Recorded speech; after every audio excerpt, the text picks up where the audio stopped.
আপনার ব্যাংক হিসাবে থাকা টাকা শুধু একটা সংখ্যা নয়। এর সঙ্গে জড়িয়ে আছে আপনার সঞ্চয়, ভবিষ্যৎ পরিকল্পনা এবং পরিবারের নিরাপত্তা। কিন্তু ব্যাংকিং খাতের সাম্প্রতিক পরিসংখ্যান বলছে দেশের একটি বড় অংশের ব্যাংক এখন চাপের মধ্যে রয়েছে। খেলাপি ঋণ বাড়ছে, পুঁজি ঘাটতি বাড়ছে, আর কিছু ব্যাংকের আর্থিক সক্ষমতা নিয়ে তৈরি হয়েছে বড় ধরনের উদ্বেগ। বাংলাদেশ ব্যাংকের সর্বশেষ তথ্য অনুযায়ী ২০২৬ সালের মার্চে দেশের মোট খেলাপি ঋণের পরিমাণ দাঁড়িয়েছে প্রায় ৫,৮৮,০০০ কোটি টাকা। মাত্র ৩ মাসে খেলাপি ঋণ বেড়েছে ৩১,৪৮৭ টাকা। একই সময়ে ২৪টি ব্যাংক ন্যূনতম পুঁজি সংরক্ষণে ঘাটতিতে পড়েছে। এসব ব্যাংকের মোট পুঁজি ঘাটতি প্রায় ১,৫৫,০০০ কোটি টাকা।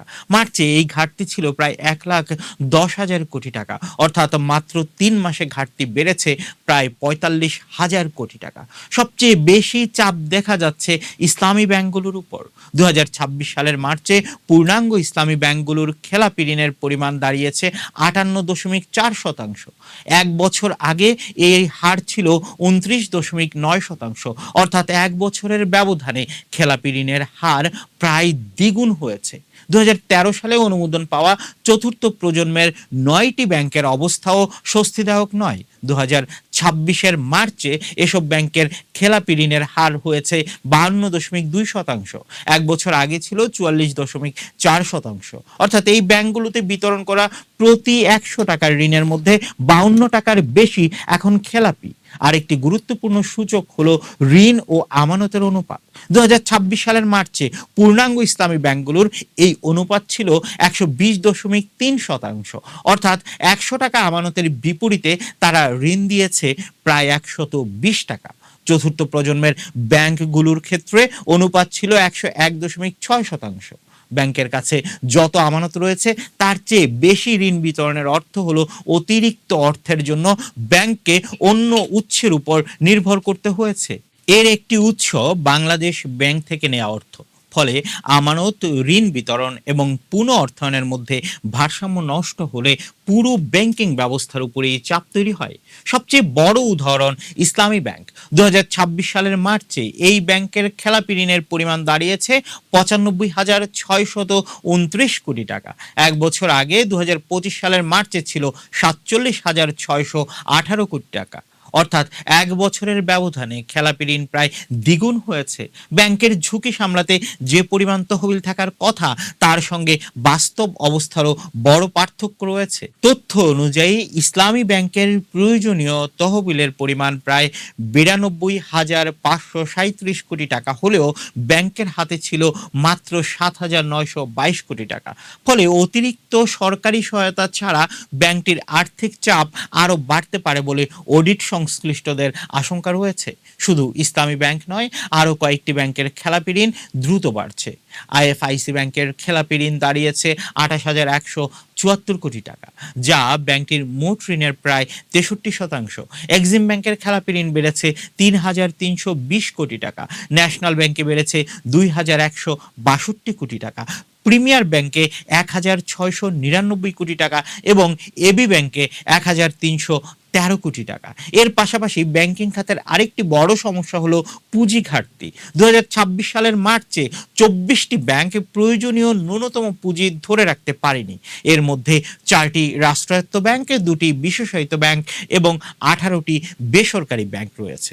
ঘাটতিতে থাকা ব্যাংকগুলোর মধ্যে জনতা ব্যাংকের পুঁজি ঘাটতি প্রায় ১২,৭৬৮ কোটি টাকা, অগ্রণী ব্যাংকের ৫,৮২১ কোটি, রূপালী ব্যাংকের ৪,৪৭০ কোটি, ইউসিবি ব্যাংকের ৫,৯৭৫ কোটি, এনআরবিসি ব্যাংকের ৩১৬ কোটি এবং আল আরাফা ইসলামী ব্যাংকের ২৫৪ কোটি টাকা ঘাটতি রয়েছে।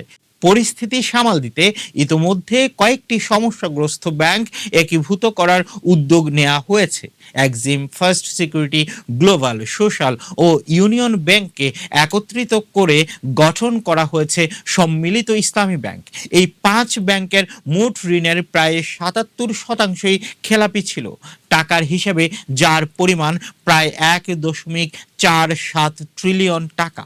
নতুন ব্যাংকটির পরিশোধিত মূলধন নির্ধারণ করা হয়েছে 50 বিলিয়ন টাকা। এর মধ্যে সরকারের অবদান 200 বিলিয়ন টাকা। কিন্তু একাধিক ব্যাংকে একত্র করলেই সমস্যার মূল কারণ দূর হয়ে যায় না। ঋণ আদায়, পরিচালনায় জবাবদিহিতা এবং রাজনৈতিক ও ব্যবসায়িক প্রভাব কমানো না গেলে একীভূতকরণও দীর্ঘমেয়াদী সমাধান নাও হতে পারে। এখন সবচেয়ে গুরুত্বপূর্ণ বিষয় আমানতকারীদের নিরাপত্তা। নতুন আইনের আওতায় ব্যাংক আমানতের সর্বোচ্চ 2 লাখ টাকা পর্যন্ত বীমা সুরক্ষার কথা বলা হয়েছে। অর্থাৎ কোনো ব্যাংকে আপনার 10 লাখ টাকা থাকলেও ব্যাংকটি ব্যর্থ হলে আমানত সুরক্ষার আওতায় সর্বোচ্চ 2 লাখ টাকা ফেরত পাওয়ার সুযোগ থাকবে। এই হিসাবে দেশের মোট আমানতের একটি সীমিত অংশই সরাসরি আমানত বীমার আওতায় রয়েছে। তবে এর অর্থ এই নয় যে দেশের সব ব্যাংক একই ঝুঁকিতে আছে।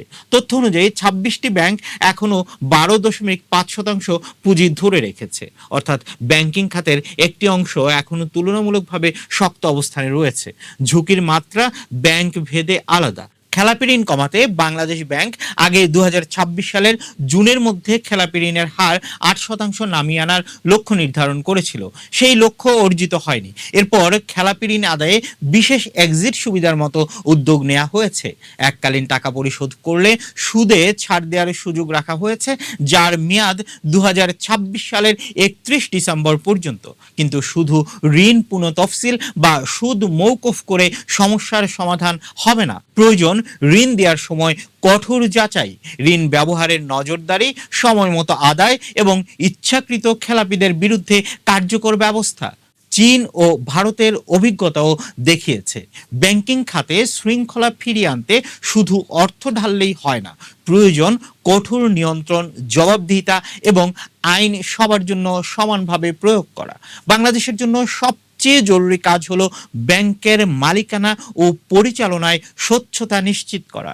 ব্যবসায়ী ও রাজনৈতিক প্রভাবের বাইরে পেশাদার ব্যাংকারদের হাতে ব্যবস্থাপনা শক্তিশালী করতে হবে। একই সঙ্গে ঋণ অনুমোদন থেকে শুরু করে আদায় পর্যন্ত প্রতিটি ধাপে জবাবদিহিতা নিশ্চিত করতে হবে। কারণ ব্যাংকের টাকা আসলে ব্যাংকের মালিকের একার টাকা নয়, এর বড় অংশ সাধারণ মানুষের আমানত।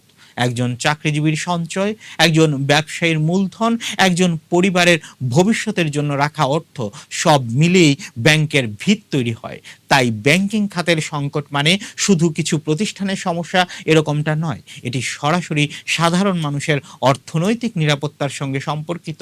খেলাপি ঋণ কমানো, দুর্বল ব্যাংক পুনর্গঠন, পুঁজি ঘাটতি পূরণ এবং আমানতকারীদের সুরক্ষা, এই 4 জায়গায় কার্যকর পদক্ষেপ নেওয়া এখন সবচেয়ে জরুরি। ব্যাংকিং খাতে আস্থা ফিরিয়ে আনতে হলে নিয়মের ব্যতিক্রম নয়, নিয়মের কঠোর প্রয়োগী হতে হবে। কারণ একটি ব্যাংকের প্রতি মানুষের আস্থা তৈরি হতে বহু বছর লাগে, কিন্তু সেই আস্থা নষ্ট হতে সময় লাগে খুব কম।